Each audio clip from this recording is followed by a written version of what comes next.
Hey guys, today I'm going to show you how to create an aux account. Now the first step is to go to aux.com. Once you are here, this is what the front page will look like. So here you can create an aux account by using your phone number or your email address, or you can connect it with your Google or Telegram account. Now I will create my account using my email address as I have already entered my email address.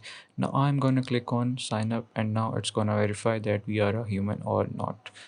Now we have to select those shapes in order. So I have selected the shapes in the given order and then click OK. Now they will send a verification code to our email. Now this is how the email will look like. I'm gonna copy this code and paste it right here. Now we have to create our password.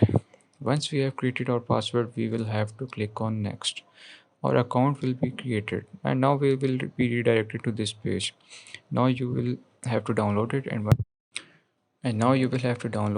once it has finished downloading, you can simply log into your account using your email address and the password you created. So that's it. That's how you can create an aux account.